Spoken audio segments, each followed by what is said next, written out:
susunod na programa ay rated PG. Ito ay nangangailangan ng patnubay at gabay ng magulang para sa mga batang manonood.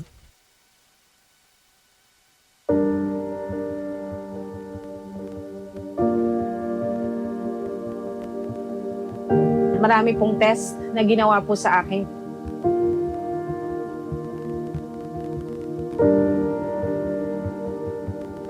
Then tinetest din po yung dugo po ng asawa ko po kung compatible po kami.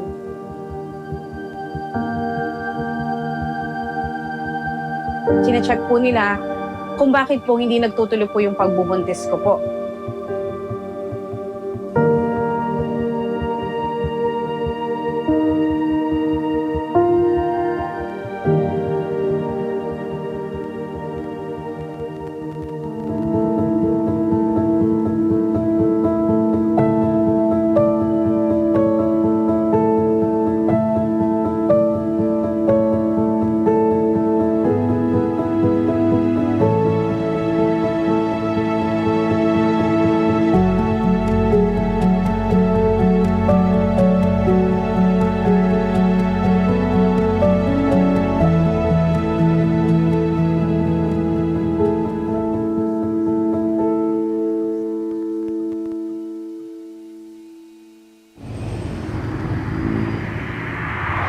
Ang trabaho ko po noong 2014 po, ay ako po isang bank teller po.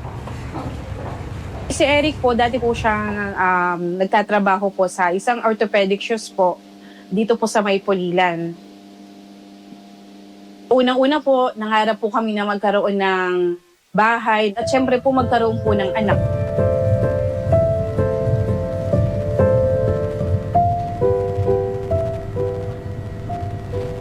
Menstruation po ako ng 1 week, tapos nag-stop, then nag-spotting po ako. Sabi po ng doktor ay makapal daw po ang lining ng aking matres. Binigyan po ako ng pills.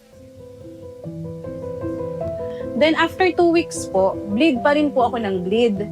Sabi po ng OB is kailangan daw po akong iraspa. So mayroon na po akong kaba. Bakit po ako iraraspahin?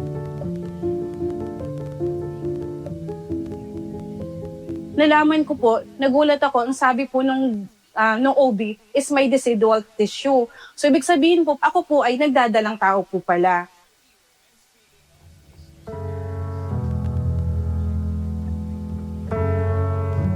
Malungkot dahil hindi po siya natuloy.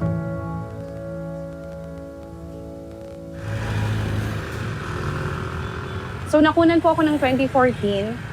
After po noon, meron po kaming ginawang annual physical exam po sa trabaho ko po.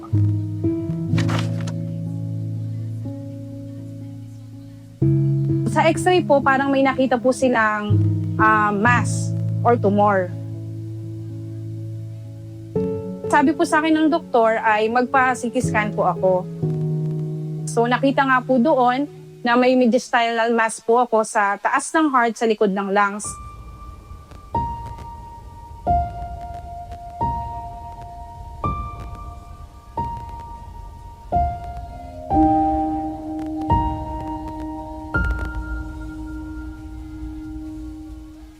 Sabi ko po, paano ako magpapagamot? Wala naman akong pera. Bago pa lang ako nagtatrabaho. Yun po yung worry ko po nung mga panahon po na yun. Pero sabi nga po, sa mga awit, ang masunuring mananampalataya, sasamahan po ng Ama. So yun po yung pinanghawakan ko po. Na anuman pong pagsubok, lilipas at lilipas din. At hindi naman po tayo bibigyan ng Panginoon ng pagsubok na hindi po natin kaya.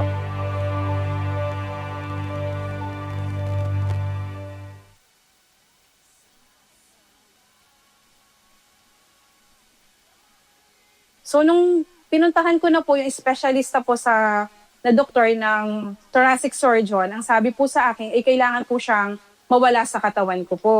So noong November 4 po, 2014, pinapagpasyahan po namin na ipagawa na po yung procedure. Pero nasa operating room na po ako, hindi na daw po nila kayang gawin yung pag-open po ng chest ko dahil po Nakapalibot po kasi siya sa mga veins. Mangyayari po pag daw po kasi meron silang matamaan doon, on the spot po mawawala daw po ako. So, ginawa po nila is kumuha po sila ng sample po ng mass.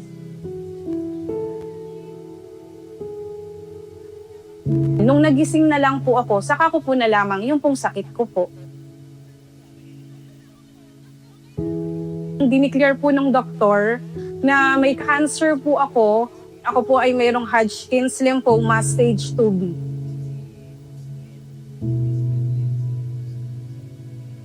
Ang asawa ko po noon ay umiiyak. Sinasabi po niya, kaya natin yan. Hindi tayo pababayaan ng Diyos.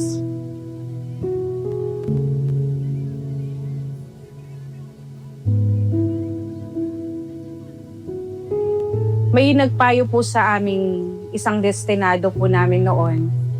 Pinayuhan po siya na maging diakono para po ako po ay mapahira ng langis gabi-gabi. At ang asawa ko po noon ay nagpapanata tuwing alas 5 ng umaga po sa kapilya. At kami po ay nagpapanata ng 9 p.m.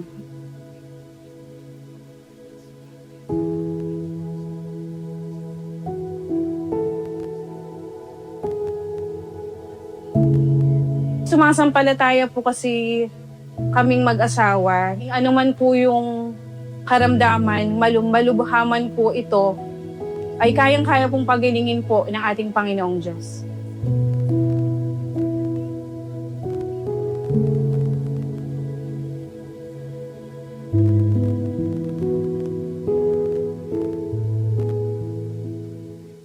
Ano ang nangyari nang siya ay nakiusap sa ating Panginoong Diyos?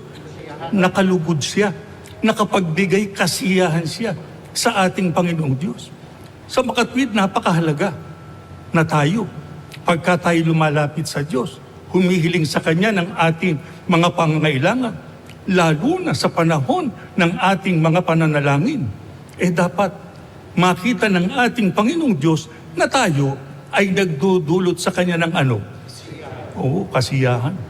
Yun po napakahalaga Ang kinakailangan sa atin, masunurin tayo doon sa mga kalooban ng ating Panginoong Diyos. Nasusunod natin yung Kanyang mga kagustuhan. Kasi pagka ganyan, yung ating hinihiling, tiyak na atin pong matatanggap. Ang lingkod ng Diyos, pagka tumawag sa Kanya, hindi niya tinitignan kung ano ang katayuan natin sa lipunan. Basta tayo ay mananampalataya, masunurin sa mga kalooban ng ating Panginoong Diyos, pati yung mga alituntunin niya ay ating tinutupad, ipagkakaloob sa atin ng Panginoong Diyos ang ating panalangin.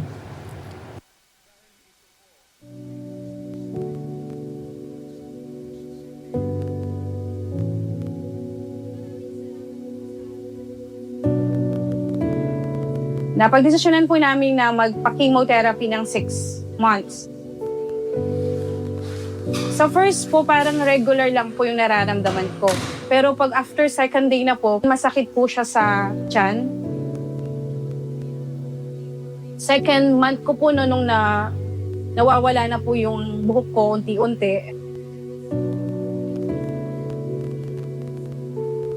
Sa weekly po na check-up po at pag-chemotherapy every 2 weeks po, sinabi na rin po sa asawa ko na mag-resign na lang muna po siya para po mas mabantayan ako. Kasi po wala na po natitirang leave po doon po sa kanya. Kung mga benefits ko din po ay nagamit ko na din po.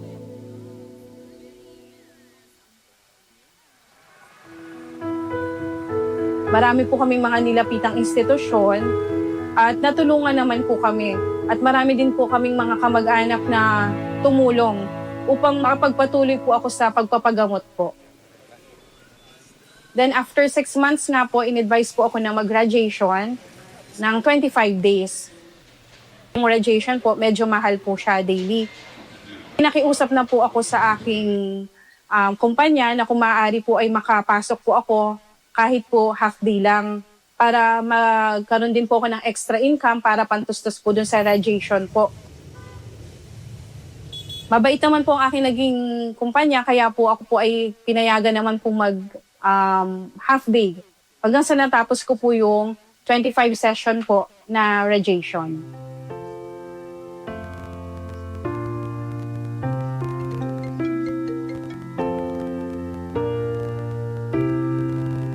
Ano po ako ulit, nagpa-CT scan. At nakita naman po ng doktor na nagiging clear naman na po yung pong na-acquire ko pong cancer. Nung nalaman ko pong cancer-free na po ako, nagpunta po kami agad sa pinakamalapit po na kapilya po noon. At nagpasalamat po kami sa ating Panginoong Diyos na hindi po kami binigo doon po sa panata po namin na maging cancer-free po ako.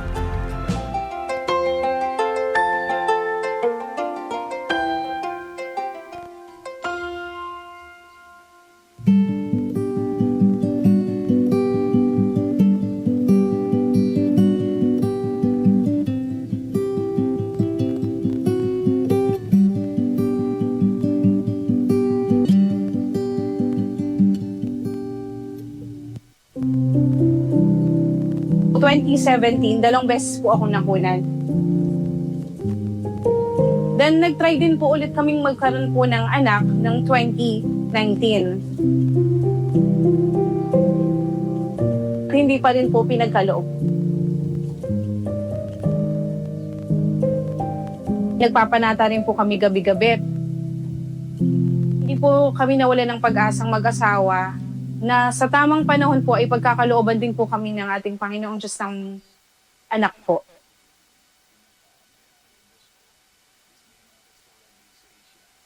Yan ang kahalagahan ng panalangin, mga kapatid, sa panahon natin. Pagka meron tayong dinaraanan ng mga pagsubok, pagka tayo ay may dinaraanan ng mga pag-uusig, nakakasagupa tayo halimbawa sa paglalakbay natin sa mundong ito ng iba't ibang uri ng kaligaligan. Nagkakaroon tayo ng mabigat na karamdaman at iba't ibang uri pa ng mga suliranin na maaaring dumarating sa ating buhay. Kailangan natin ng tulong ng ating Panginoong Diyos. Pero paano po ginawa ni Ezra yung paghingi ng tulong sa ating Panginoong Diyos sa pamamagitan ng panalangin, pagpapanata nila sa ating Panginoong Diyos?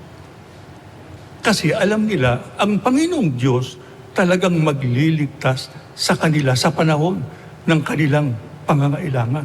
Alam niyo, sinasabi lang ito ng Diyos sa atin ngayon para sabihin niya sa atin, walang imposible sa Kanya. Pagka tayo nagtiwala sa Kanya, sumampalataya sa Kanya, nagpanata tayo, nanalangin tayo, hindi natin pinabayaan ang ating mga paglilingkod sa Kanya, nakahanda siyang tumulong kahit na napaka-imposible pa ng sitwasyon ng daigdig na ito. Kaya mga kapatid, ito po ang bili namin sa inyo. Lagi niyong siguraduhin, pagka kayo lalapit sa Panginoong Diyos, para kayo dinggin yung ating puso, yung ating buhay, yung ating pag-iisip, na ayon sa lahat ng inaasahan ng Diyos na dapat po nating sundin.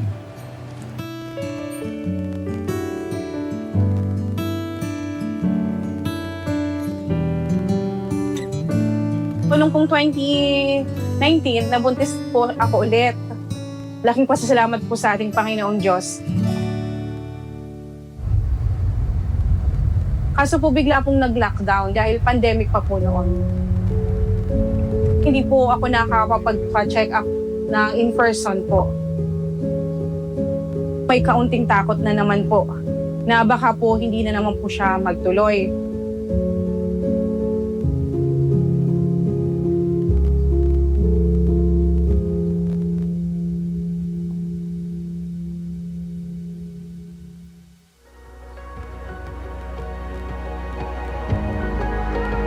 Lagi po kaming sumasamba ni Eric na umaaliw at nagiging inspirasyon po namin sa mga natatanggap po nating aral sa mga pagsamba.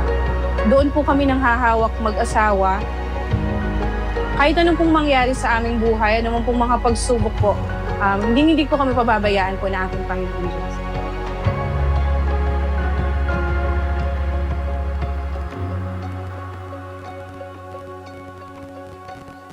Saan daw siya yuyukod?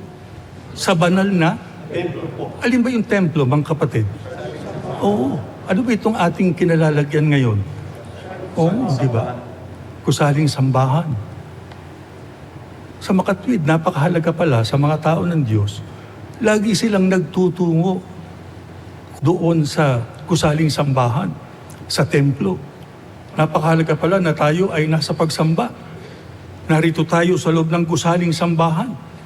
Tayo ay hindi lang magpapasalamat sa Diyos, kundi yung pagmamahal natin ay ipadarama rin natin sa ating Panginoong Diyos. Sapagkat hindi niya tayo pababayaan pagka tayo lumalapit sa Kanya. Kaya nga mayroong mga kapatid, pagka sila mayroong problema, dito sa sambahan, ginagawa yung kanilang pagpapanata. Kahit anong oras kung gusto ninyo at meron kayong problema, kahit hindi oras ng pagsamba, lalo na kung oras ng pagsamba, pwede kayong pumasok dito para manalangin, magpanata sa ating Panginoong Diyos. Para yung mga daladala niyong suliranin ay magkaroon ng solusyon. Sapagkat siya lamang ang tanging makagagawa ng paraan. Wala pong imposible sa Kanya. Makita lang niya na ang uri ng ating buhay at pamumuhay ay naaayon sa Kanyang kalooban.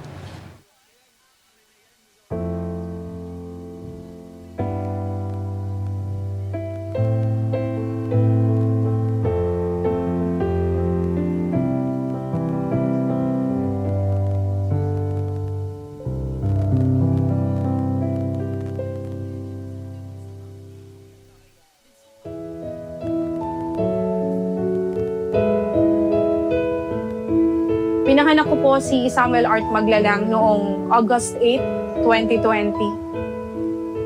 Lahat po ng paghihirap po, parang napawi po siya. Lahat po ng pinagdaanan ko po, baliwala po iyon nung nakita ko po yung anak ko po.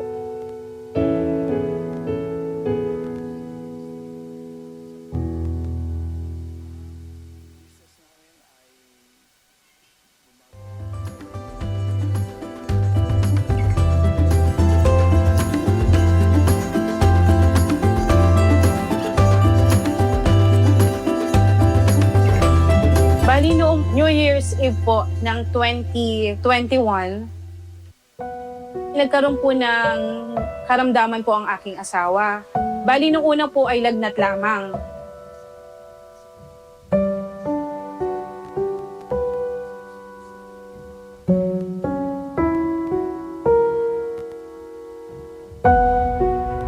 Nagpunta po ulit siya sa CR, then doon po siya nawala ng malay.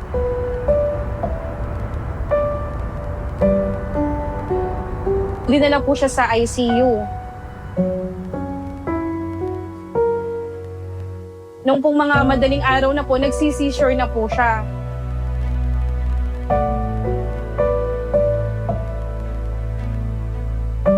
Pinuntahan po kami, tiningnan po kung ano po yung nangyayari sa kanya. May mga viral infections daw po siya sa mga organs niya. Then merong infections din po ang kanyang utak. Ang diagnosis po sa kanya ay meron po siyang bacterial encephalitis.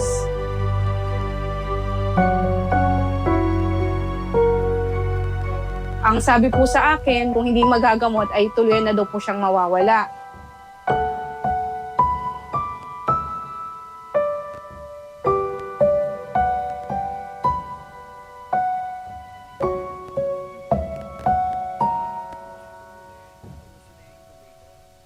Tumagal po kami ng 2 linggo sa hospital dahil kailangan po siyang gamutin through IV po.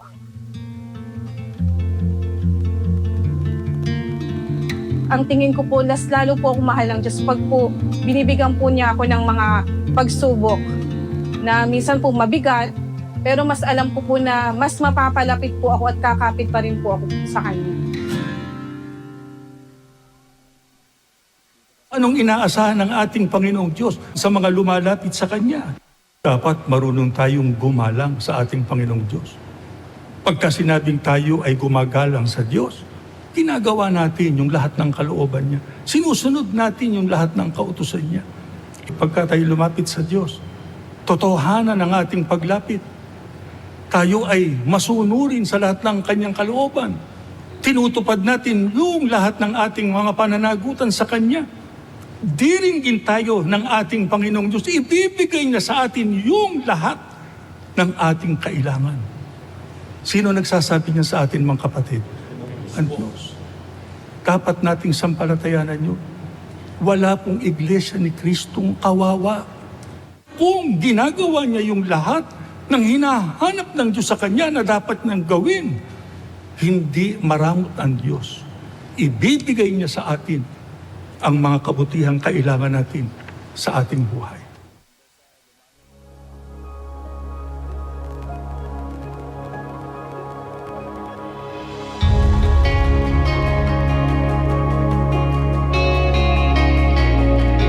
Biglang gulat po ng mga doktor, ng mga nurse, na nag-i-improve po siya. Dahil ang sabi po sa akin ay 3 months po ang galingan. Sa awa at tulong ng ating Panginoon Diyos po, halos 1 month lang po, na-clear po yung asawa ko.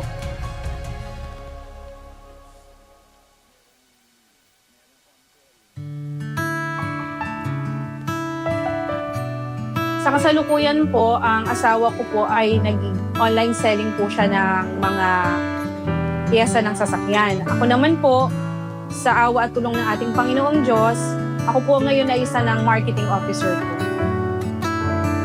Yung biyaya po namin ay sapat para po sa pangangailangan po ng aming anak. Natutugunan naman po namin na kanyang mga pangangailangan.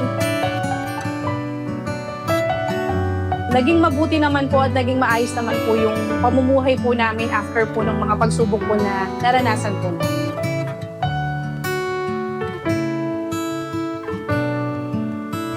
Sa kasalukuyan po, ako po ang Pangulong Mga Awit sa aming lokal.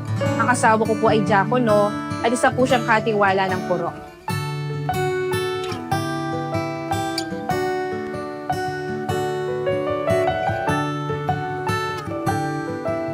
Nangangako po ako sa ating Panginoon Diyos na ang biyayang kaloob niya po sa aming mag-asawa na si Art ay patuloy namin huhubugin po sa harapatang mga pagsamba at patuloy po namin siyang gagabayan hanggang sa kanyang paglaki.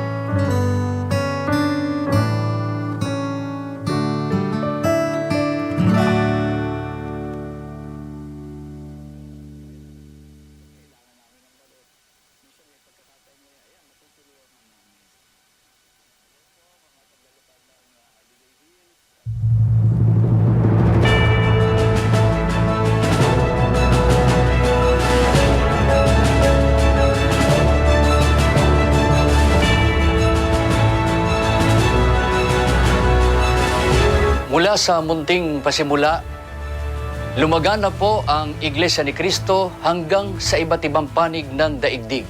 Patuloy po ang pagpapatayo at pagtatalaga ng mga gusaling sambahan bilang mga banal na dakong pinagsasagawaan ng ating mga pagsamba sa Diyos. Ginagamit ng Panginoon Diyos ang mga may tungkulin bilang kanyang mga kasangkapan sa patuloy na pagpapalawak at pagpapatibay ng Iglesia. Inaalagaan at binabantayan ang kalagayang espiritual ng bawat kaanib upang manatiling matatag sa pananampalataya. Sa pamamagitan po ng iba't ibang aktibidad na inilulunsad po ng pamamahala, namamalagi pong pagmamahalan, pagsasamahan at pagkakaisa. Hindi mapipigilan ang patuloy na paglaganap ng mga katotohanan mula sa mga banal na kasulatan sa iba't ibang panig ng mundo. Patuloy po na naipararating ang mga aral ng Diyos at pagpapayo na nagbibigay lakas at pag-asa sa mga kapatid. Naninindigan ang Iglesia sa tapat na paglilingkod sa Panginoong Diyos sa pamamagitan po ng masigasig na pagsunod sa kanyang mga banal na utos. Sa pangunguna ng pamamahala, ang kapatid na Eduardo B. Manalo at ng pangalawang tagapamahalang pagkalatan, ang kapatid na Angelo Eranio Manalo, patuloy na inaakay ang buong iglesia sa landas na nagbibigay ng kasiyahan sa Panginoon Diyos. Mula po sa mga ministro, manggagawa, kasama po ang buong sambahayan, at mula po sa mga kapatid dito sa Distrito Eklesiastiko ng Batangas ay bumabati po sa lahat ng kapatid sa buong mundo ng Happy 112th Anniversary po. Purihin ang Panginoong Diyos. Happy 112th anniversary po. Purihin ang Panginoong Diyos.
Sa amin pong pinakamamahal na kapatid, sa ating tagapamahalang pangkalahatan, kapatid na Eduardo B. Manalo, at sa ating pangalawang tagapamahalang pangkalahatan, kapatid na Angelo Eranio B. Manalo, at maging sa lahat ng mga kapatid sa buong daigdig, mula po sa Distrito Eklesiastiko ng Quezon, sa pangunguna po namin ng mga ministro at mga manggagawa, kasama po ng aming mga baybahay, ay buong kagalakan po kaming bumabati sa inyong lahat ng Happy 112th Anniversary po!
We are so excited for our show today because we're gonna get things moving. We're moving today. Moving, all right. Because what are we talking about today, Marie? On today's show, we'll be talking about the moving experience. Have you moved from a home, your house, an apartment, state to state, country to country? I don't know, but we're gonna get into all the nitty-gritty of all of that.